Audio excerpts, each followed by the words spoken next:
Hallo Mädels und Jungs, ich bin Eddie und heiße euch herzlich willkommen zu einem neuen Video. Ja, auf dem Heimweg und ich wollte über die Autobahn fahren. Dann ist mir eingefallen, ich kann ja gar nicht fahren. Warum? Tja, weil ich die digitale Autobahnvignette bestellt habe fürs Motorrad. Und diese digitale Vignette ist kennzeichenabhängig. Das heißt, wenn man das Fahrzeug verkauft und dann das Kennzeichen auf einen anderen Fahrzeug anmeldet, hat man automatisch auf dieses Kennzeichen die Autobahnvignette. Und das ist natürlich eine tolle Sache. Überhaupt, wenn man Wechselkennzeichen hat, kann man 3 Autos oder 3 Motorräder zusammen auf ein Kennzeichen anmelden. Man kann ja eh nur mit einem fahren.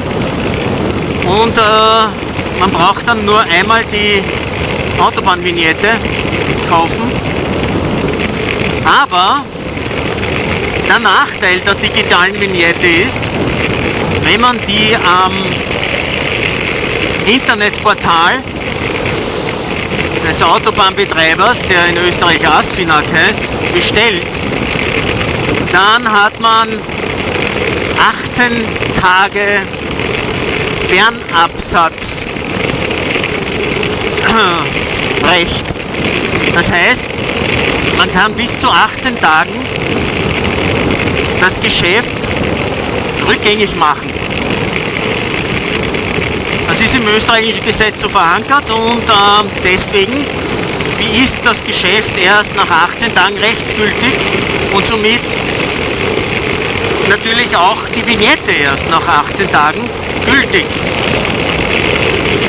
Und ja, wenn man eine Klebevignette kauft, dann hat man natürlich den Vorteil, ab dem Zeitpunkt, wo man sie kauft und aufklebt, ist sie auch gültig.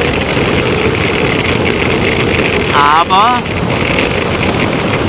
die kann man dann nicht mehr herunterlösen, weil sie dann danach defekt wäre.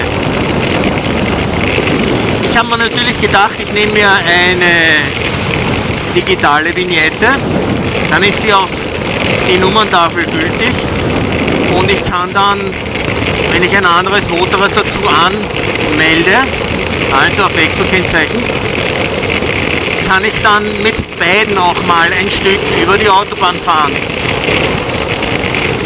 Ja, aber da die 18 Tage noch nicht verstrichen sind, ist meine Autobahnvignette nicht gültig.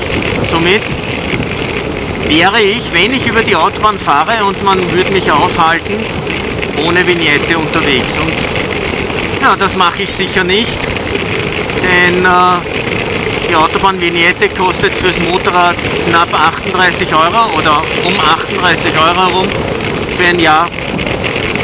Und die Strafe ist, ich glaube, über 100 € und ja, vollkommen unnötig. Also fahren wir heute noch eine schöne Strecke und sollte mein Akku bis dorthin halten, gibt es vielleicht auch eine kurze Videosequenz.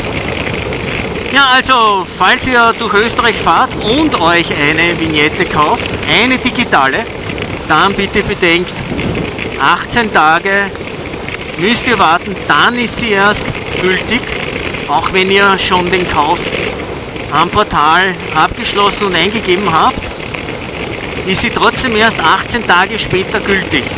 Also aufpassen, ihr seid in den ersten 18 Tagen nämlich ohne Vignette sonst unterwegs und müsst Strafe zahlen. Das heißt, ihr zahlt Strafe, wenn ihr erwischt werdet und habt dann erst später die Vignette. Also falls ihr mal eine Reise durch Österreich plant oder in Österreich oder ihr wollt natürlich dann einmal auf die Autobahn fahren, dann müsst ihr das bedenken. Das gilt für alle Vignetten, für die 10 Tage, für die Monat, Halbjahres und was es auch immer gibt. Ich weiß nicht, was es noch alles gibt, weil ich immer nur die Einjahres kaufe. Und ja, ist leider so. Ja, also passt auf euch auf. Und ja, mir bleibt nur mal eines zu sagen, das wie immer oben bleiben.